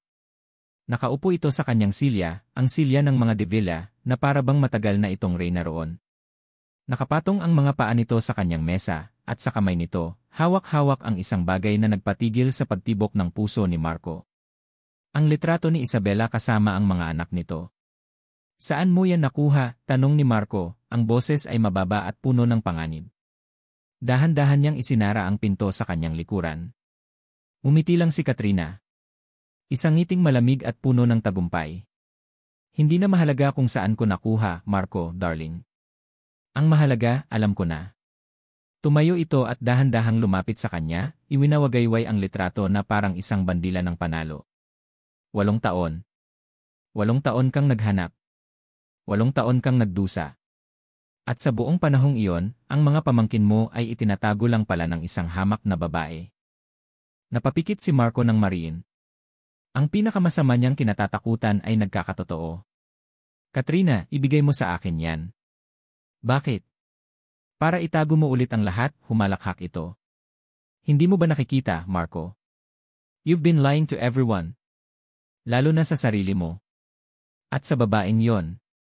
Ano siya? Tagapag-alaga? Isang pansamantalang solusyon. Isang malaking kasinungalingan. Tumigil ka na, mariing sabi ni Marco, ang panga ay naninigas. Hindi, sabi ni Katrina, ang ngiti ay nawala na, napalitan ng isang anyo ng purong galit. Ako ang hindi mo maintindihan, Marco. Fans mo ako. Ako dapat ang inuuna mo. Pero ipinagpalit mo ako sa isang multo. Sa isang responsibilidad na hindi naman sayo. Responsibilidad ko sila, sigaw ni Marco, hindi na napigilan ang sarili. Dugo ko sila, Katrina. Pamilya ko. Kung ganoon, sabi ni Katrina, ang boses ay naging kalmado na bigla, isang kalmadong mas nakakatakot pa kaysa sa pagsigaw. Panindigan mo. Ipakasal ka sa akin. Paalisin mo si Ara at ang mga bata. Ipadala mo sila sa isang magandang boarding school sa Europa. Malayo dito. Malayo sayo. At hindi nila kailanman malalaman ang totoo. Mananatili silang mga anak ni Ara sa isipan nila. Natigilan si Marco. Ang alok ni Katrina ay isang laso na nakabalot sa ginto. At kung hindi, tanong niya, kahit alam na niya ang sagot. Muling ngumiti si Katrina. Kung hindi, sisiguraduhin kong malalaman ng lahat ang totoo. Lalo na ang mga bata. Sasabihin ko sa kanila kung paanong ang pamilya De Villa ay itinakwil ang kanilang ina. Kung paanong ang paborito nilang Tito Marco ang dahilan kung bakit ito naglayas. At kung paanong ang kinikilala nilang nanay ay ang pinakamalaking sinungaling sa kanilang lahat. Bawat salita ay isang saksak sa puso ni Marco. Wala siyang pagpipilian. Isinukorner siya. Hinanap ni Katrina si Ara sa hardin. Nagdidilig ito ng mga rosas, ang likod ay nakaharap sa kanya. Ang sipag mo naman, bungad ni Katrina. Lumingon si Ara, ang mukha ay walang emosyon. Trabaho ko po ito, ma'am. Alam mo, Ara, sabi ni Katrina, lumalapit. Sa simula, hindi kita maintindihan. Pero ngayon, naiintindihan na kita. Napakatalino mo pala. Napakunot ang noo ni Ara. Ang galing ng plano mo, pagpapatuloy ni Katrina. Itago mo ang mga tagapagmana ng De Villa sa loob ng maraming taon. Hayaan mong magdusa sa paghahanap si Marco. At kapag nahanap ka na niya, kapag puno na siya ng guilt, saka ka-atake. Papaniwalain mo siyang mahal mo siya. Papaniwalain mo siyang kailangan ka niya. At sa huli, mapapasa iyo ang lahat. Ang yaman. Ang pangalan. Ang lahat. Nabitawan ni Ara ang hawak niyang pandilig. Hindi ko po kayo maintindihan. Humalakhak si Katrina. Huwag ka nang magpanggap. Nakita ko na ang litrato. Alam ko na ang lahat. Nanlamig ang buong katawan ni Ara. Ang dugo sa kanyang mukha ay tila nawala. Ang litrato. Ang nag-iisang alaala ni Isabela. Ano ka ba? Tanong ni Katrina, ang boses ay puno na ng paghamak. Tagapag-alaga lang. A temporary solution. In the end, Davila will always choose Davila. At ang mga batang yan, dugo sila ng Davila. Hindi sayo. Wala kang karapatan sa kanila. Parang sinampal si Ara. Ang mga salitang iyon ay tumama sa kanyang pinakamatinding takot. Kaya mamili ka, sabi ni Katrina. Umalis ka ng tahimik, iwanan mo ang mga bata, at bibigyan kita ng perang hindi mo mauubos sa buong buhay mo. O manatili ka, at sisirain ko hindi lang ikaw, kundi pati na rin ang pagtingin ng mga batang yan sayo. I will tell Javier that his beloved nanay is the biggest liar of all. Hindi na nakasagot si Ara. Napayuko na lang siya, ang mga luha ay nagsimulang tumulo sa tuyong lupa. Nang gabing iyon, sa sala ng mansyon, nagkaharap si Ara at si Marco. Ang hangin ay mabigat sa mga hindi masabi na salita. Wala tayong pagpipilian, sabi ni Marco, ang boses ay basag. We have to tell them. Bago pa si Katrina ang mauna. Tumingin si Ara sa kanya, ang mga mata ay puno ng sakit at pagsusumamo. Marco, wag. Masisira sila. Mas masisira sila kapag sa ibang tao nila narinig, sagot ni Marco, ang mukha ay puno ng pagsisisi. Ara, patawarin mo ako. Dapat sinabi ko na sayo sa simula pa lang. Patawarin mo ako sa lahat. Walang salita ang makakapagpahupa sa sakit na nararamdaman ni Ara. Ngunit tumango siya. Dahil sa puntong ito, hindi na ang sakit niya ang mahalaga.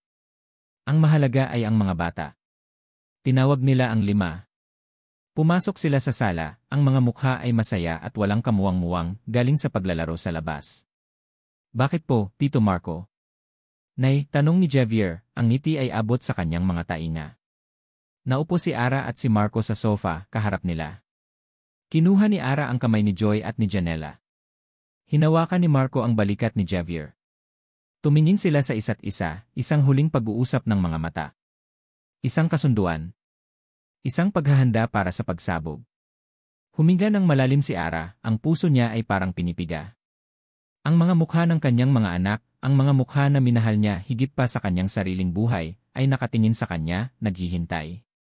Mga anak, Simula niya, ang boses ay nanginginig at halos hindi marinig. May kailangan kayong malaman. Nakatitig ang 5 pares ng mga mata kay Ara. Mga matang puno ng pagtitiwala at pagmamahal. Ang bawat isang pares ay isang saksak sa kanyang puso. Paano niya sisirain ang tiwalang iyon? Paano niya wawasakin ang mundong binuo niya para sa kanila? Huminga siya ng malalim, ang hangin ay parang mga bubog sa kanyang lalamunan. Mga anak, may kailangan kayong malaman tungkol sa tunay niyong inani. Ang mga salita ay lumabas na parang lason mula sa kanyang bibig. Nakita niya ang agarang pagkalito sa mukha ng kanyang mga anak. Ano pong ibig niyong sabihin, Nay? Tanong ni Jasmine, ang kanyang panganay, ang noo ay nakakunot. Kayo po ang nanay namin. Umiling si Ara, ang mga luha ay nagsimula ng mamuo sa kanyang mga mata. Anak, mahal na mahal ko kayo higit pa sa buhay ko. Pero hindi ako ang nagsilang sa inyo. Isang nakabibinging katahimikan ang bumalot sa sala. Maging ang paghina ay tila tumigil. Si Marco ang bumasag nito. Ipinakita niya ang litratong hawak niya, ang litrato ni Isabela. Ito ang nanay ninyo, sabi ni Marco, ang boses ay garalgal. Ang pangalan niya ay Isabela. Kapatid ko siya. Tiningnan ng mga bata ang litrato. Si Joy at Janela ay naguguluhan lang. Si Joshua ay yumuko, tinitingnan ang kanyang mga sapatos. Pero si Jasmine at si Javier. Hindi, bulong ni Jasmine, ang mga mata ay nanlalaki sa hindi paniniwala. Nagsimula siyang umiyak ng tahimik, ang mga luha ay sunod-sunod na pumatak. Ngunit si Javier, hindi siya umiyak. Ang pagkalito sa kanyang mukha ay dahan-dahang napalitan ng isang bagay na mas masakit tingnan, pagtataksil. Tumingin siya kay Ara, ang mga mata ay nanlilisik sa sakit. Hindi totoo yan. Javier, anak eh. Huwag mo akong tawaging anak, sigaw ng bata, ang boses ay biglang pumiyok. Sinungaling ka. Ang salitang iyon ay tumama kay Ara na parang sampal. Mas masakit pa sa sampal ni Katrina. Pinaniwala mo kami, pagpapatuloy ni Javier, tumatayo na. Sa buong buhay namin. Bakit? Bakit mo ginawa yon sa amin? Dahil mahal ko kayo, humahagulgol na sagot ni Ara. Para protektahan kayo. Protektahan, humalakhak si Javier ng mapait. Ang tawa ng isang batang nawasak ang puso. Tumingin siya kay Marco. At ikaw? Kaya ka pala mabait. Kaya pala bigla ka nalang dumating. Dahil kasalanan mo. Natigilan si Marco. Javier. Kasalanan mo kung bakit wala ang nanay namin, sigaw ni Javier, itinuturo ang litrato. Kayo. Ang pamilya nyo. Itinakwil niyo siya, di ba? Kaya siya umalis. Kaya siya nawala. At ngayon, babalik ka na parang isang bayani. Para ano? Para ayusin ang pagkakamali mo. Bawat salita ng bata ay isang katotohanang matagal nang itinatago ni Marco sa kanyang sarili. Isang katotohanang sinampal sa kanya ngayon ng sarili niyang pamangkin. Wala siyang masabi. Wala siyang may depensa. Hindi niyo kami naintindihan, sabi ni Javier, ang luha ay tumutulo na rin sa wakas mula sa kanyang mga mata. Wala kayong alam sa hirap na dinanas namin. Habang kayo, masaya kayo sa mansyon niyo. At ikaw, lumingon siyang muli kay Ara. Ang sakit sa kanyang boses ay sapat na para durugin ang kahit anong puso. Ikaw ang pinagkatiwalaan namin ng buong buo. Ikaw ang nanay namin. Pero isa ka lang palang malaking kasinungalingan. Hindi na nakatiis si Ara. Napahagulgol siya ng malakas, ang katawan ay nanginginig. Patawarin mo ako, anak, patawad. Ngunit hindi na siya pinakinggan ni Javier. Tumalikod ito at tumakbo. Javier, sigaw ni Marco. Binuksan ng bata ang pinto at sumugod palabas. Patungo sa dilim. Patungo sa nagsisimulang pag-ulan. Naiwan sa sala ang wasak na pamilya. Si Jasmine ay umiiyak habang yakap-yakap ang mga nakababatang kapatid.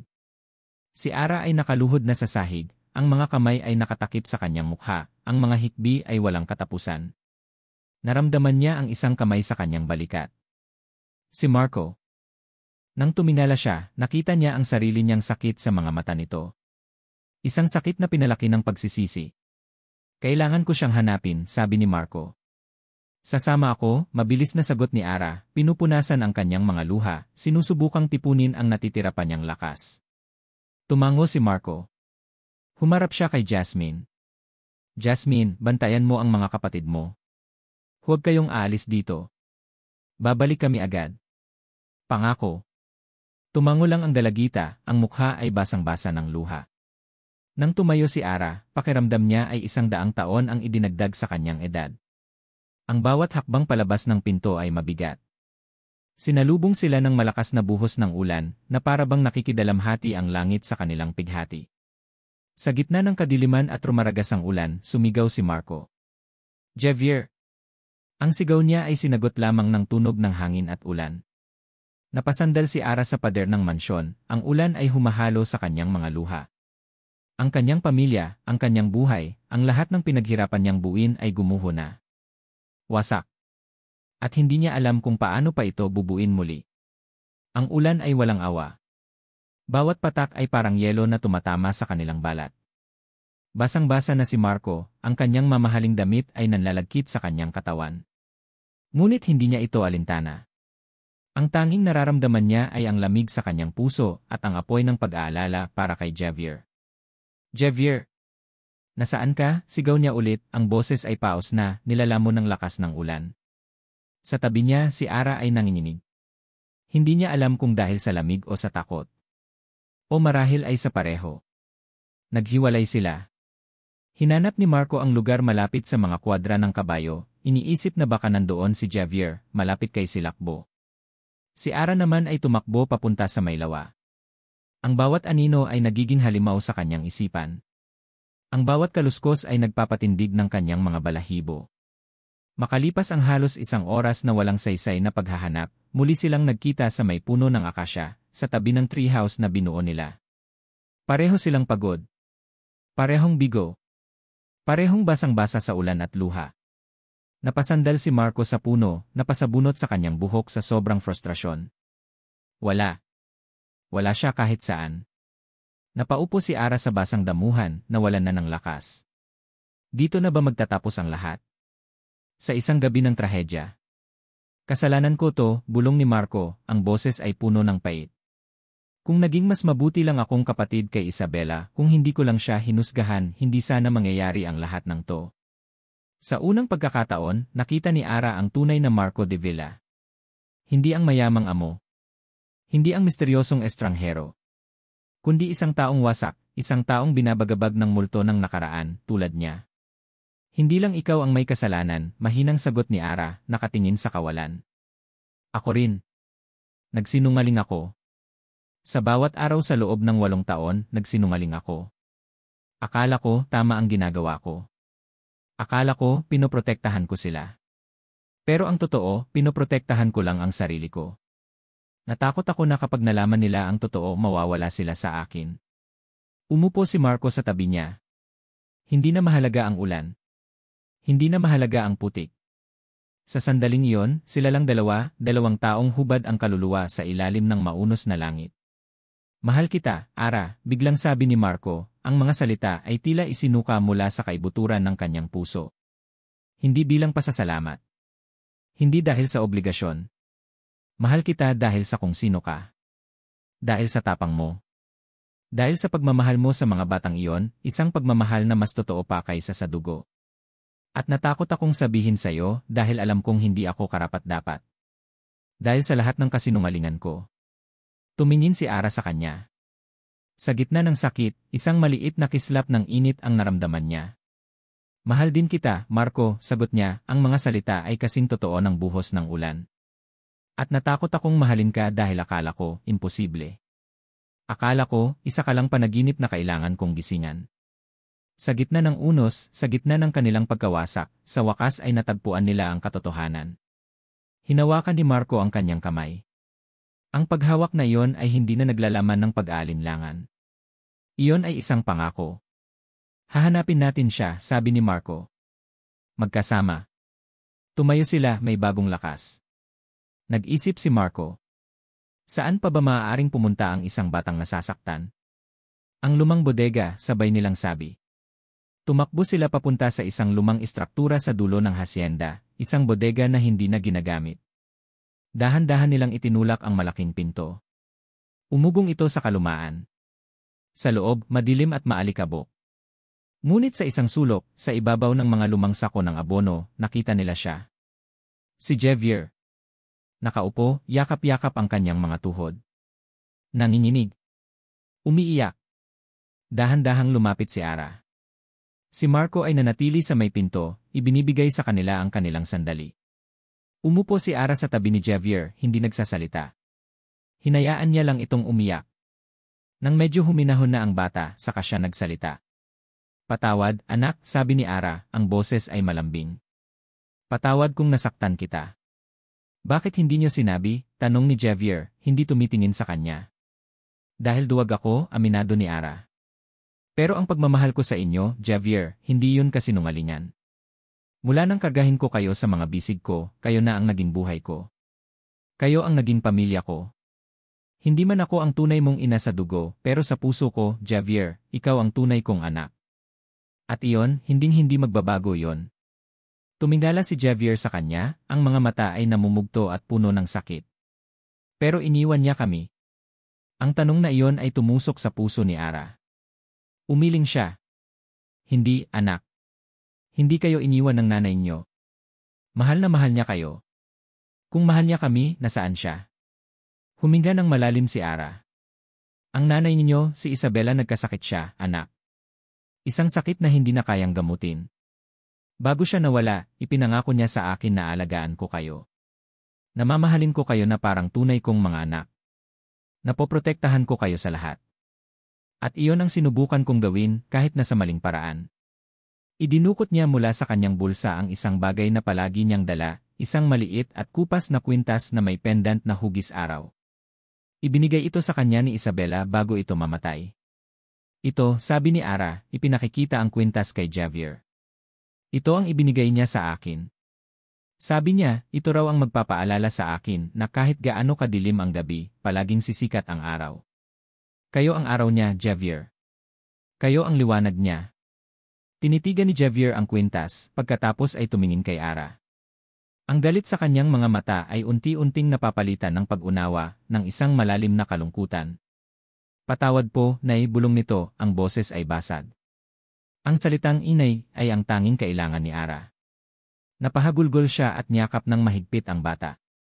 Niyakap din siya ni Javier pabalik, ang mga maliliit na braso nito ay humigpit na parabang ayaw na siyang pakawalan. Tahan na, anak. Tahan na, sabi ni Ara, hinahaplos ang likod nito. Nandito lang si nanay. Palaging nandito. Mula sa may pinto, pinanood ni Marco ang lahat, ang luha ay tahimik na dumadaloy sa kanyang mga pisngi. Ang bigat na pasan niya sa loob ng 8 taon ay tila gumaan. Nakita niya ang lakas ni Ara. Nakita niya ang pag-ibig na bumuo sa isang pamilyang winasak ng kanyang mga pagkakamali. Naintindihan niya.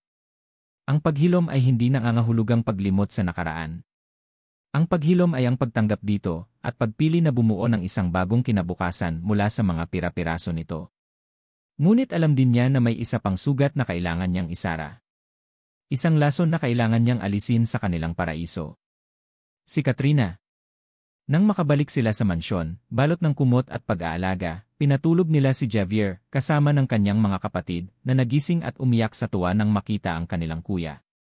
Sa sala, naghihintay si Katrina, nakahalukip-kip, isang ngiti ng tagumpay sa kanyang mga labi. So, nahanap niyo na pala ang nawawalang tupa, sabi nito. Humarap si Marco sa kanya. Ang pagod at sakit sa kanyang mukha ay nawala, napalitan ng isang malamig at matigas na determinasyon. Tapos na tayo, Katrina, sabi niya, ang boses ay walang bahid ng emosyon. Natawa si Katrina. Tapos? Marco, darling, nagsisimula pa lang tayo. Ikaw at ako. Di ba't yun ang usapan? Walang usapan, mariing sabi ni Marco. Tapos na ang lahat ng kasinungalingan. Wala ka ng hawak laban sa akin. Laban sa amin. Tumingin si Marco kay Ara, pagkatapos ay kay Katrina. Si Ara at ang mga bata ay pamilya ko. Dito sila sa tabi ko. At ikaw, gusto kong umalis ka sa pamamahay ko. Ngayon din ni. Nawala ang ngiti sa mukha ni Katrina. You're choosing them? Over me? Over our future? Wala tayong future, Katrina, sabi ni Marco. Dahil ang pag-ibig na inaakala mong mayroon tayo ay hindi totoo. Posesyon lang ang gusto mo. Control. At hindi mo na ako makokontrol. Tumalikod si Marco at hinawakan ang kamay ni Ara. Hindi ka na muling makakalapit pa sa pamilya ko. Ang mga mata ni Katrina ay nag-apoy sa galit at kahihiyan. Walang salitang lumabas sa kanyang bibig. Mabilis siyang tumalikod at nagmarch sa palabas ng pinto, dala ang kanyang pagkatalo. Nang mawala na si Katrina, isang mabigat na katahimikan ang naiwan. Tumingin si Ara kay Marco. Salamat, bulong niya. Umiling si Marco. Ako dapat ang magpasalamat sa iyo, Ara. Ipinakita mo sa akin kung ano ang tunay na kahulugan ng pamilya. Itinuro mo sa akin kung paano magmahal ng walang kondisyon. Sa labas, tumila na ang ulan. Mula sa bintana, nakita nila ang unang sinag ng araw na sumisilip sa mga ulap. Isang bagong umaga. Isang bagong pag-asa. Lumipas ang 3 buwan. Ang Hacienda de la Esperanza ay muling naging paraiso, ngunit sa pagkakataong ito, ang kapayapaan ay hindi na isang ilusyon. Ito ay totoo. Itinayo ito mula sa mga guho ng kasinungalingan at pinatibay ng katotohanan at pagpapatawad. Hindi naging madali. Nagkaroon ng maraming mahahabang gabi ng pag-uusap. Ipinaliwanag ni Ara at Marco ang lahat sa mga bata sa paraang mauunawaan nila. Ikinuwento nila ang tungkol kay Isabela, ang kanyang katapangan, ang kanyang pagmamahal sa kanila. Ipinakita nila ang iba pang mga litrato. Unti-unti, ang sakit ay napalitan ng pag-unawa. Ang galit ay napalitan ng pagtanggap. Si Javier, bagamat mayroon pa ring bakas ng kalungkutan sa kanyang mga mata, ay nagsimula ng tawaging Tito Papa si Marco. Ang mga bata ay mayroon ng 2 ina sa kanilang puso, si Mama Isabela na nasa langit at si Nanay Ara na laging nasa kanilang tabi. Si Katrina ay hindi na muling nagpakita. Tiniyak ni Marco na hindi na ito makakagambala sa kanilang buhay. Ang pader sa pagitan ni Ara at Marco ay tuluyan ng gumuho. Ang kanilang pagmamahalan ay namukadkad, hindi na tinatago, hindi na kinatatakutan. Ito ay isang pag-ibig na kalmado, matatag at sigurado. Isang hapon, habang nagbabasa ng libro si Ara sa veranda ng kanilang bahay, lumapit si Marco. May ipapakita ako sa iyo, sabi nito, isang misteryosong ngiti ang nasa kanyang mga labi. Ano yun? Tanong ni Ara. Basta. Sumama ka sa akin. Inakay siya ni Marco papunta sa isang bahagi ng hasyenda na hindi pa niya napupuntahan, isang maliit na burol na natatanaw ang buong lupain. Mula roon, kitang-kita ang mansyon, ang mga bukirin, at sa di kalayuan, ang kumikinang na lawa ng taal. Ang hangin ay malamig at ang paligid ay tahimik. Ang ganda dito, bulong ni Ara. Ito ang paboritong lugar ni Isabela, sabi ni Marco. Dito niya gustong manood ng paglubog ng araw. May inilabas si Marco mula sa kanyang likuran. Isang basket na puno ng pagkain at isang bote ng wine. Naglatag siya ng isang kumot sa damuhan. Isang picnic. Habang kumakain sila at nagkukwentuhan, naramdaman ni Ara ang isang kagalakang matagal na niyang hindi naramdaman. Isang purong kaligayahan. Ara, sabi ni Marco, biglang naging seryoso. Kinuha nito ang kanyang mga kamay. Sa loob ng maraming taon, akala ko ang paghahanap sa mga pamangkin ko ang misyon ng buhay ko.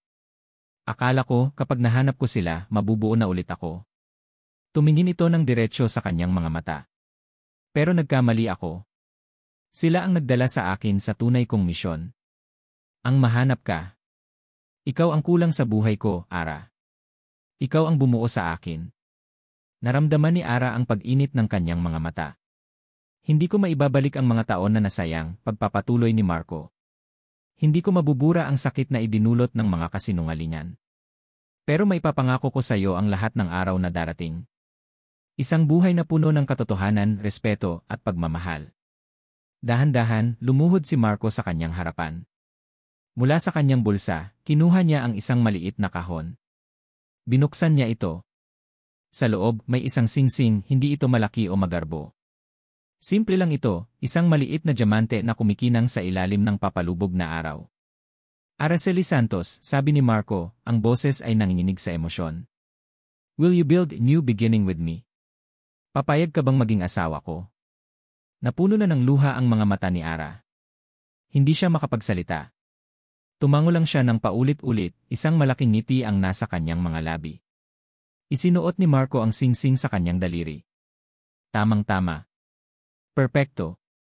Nang tumayo si Marco para yakapin siya, biglang may mga sigawan silang narinig. Laye! Sumagot din ay nanay. Napalingon sila. Mula sa likod ng ilang mga puno, nagsilabasan ang 5 bata, tumatakbo palapit sa kanila, tumatalon sa tuwa. Nakita nyo, natatawang tanong ni Ara. Kasabwat ko sila, nakangiting aminado ni Marco. Nagyakapan silang 7, isang magulo at masayang grupo sa gitna ng burol. Isang tunay na pamilya. Habang nakayakap sa kanya si Marco, biglang nakaramdam si Ara ng kakaiba. Isang bahagyang pagkahilo.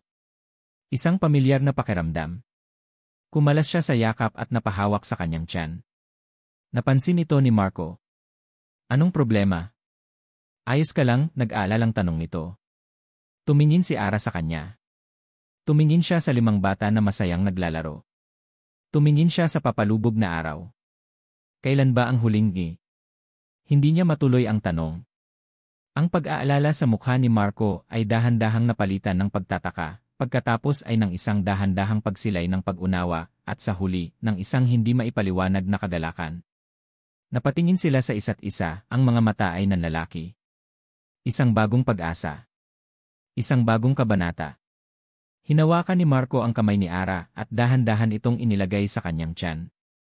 Ang paglubog ng araw ay nagbigay daan sa isang kalangitan na puno ng mga kulay rosas at kahel. Ang kwento nila ay hindi nagtatapos dito. Sa katunayan, ito ay nagsisimula pa lamang. At dito po nagtatapos ang kwento ng pag-ibig, pagpapatawad, at panibagong pag-asa ni Ara at Marco. Maraming salamat po sa inyong walang sawang pagsubaybay at pakikinig sa bawat kabanata ng kanilang paglalakbay. Mula sa maingay na kalye ng Quiapo hanggang sa payapang bukirin ng Hacienda de la Esperanza, sinamahan niyo sila sa kanilang pagtawa, pag-iyak, at pagbangon. Habang isinusulat ko ang kwentong ito, ang tanging hangad ko po ay makapaghatid ng isang salaysay na hindi lamang magpapakilig, kundi magbibigay din ng inspirasyon. Isang kwento na magpapaalala sa atin na ang tunay na pamilya ay hindi palaging nakikita sa dugo, kundi matatagpuan sa pusong handang magmahal at mag-aruga ng walang hinihintay na kapalit.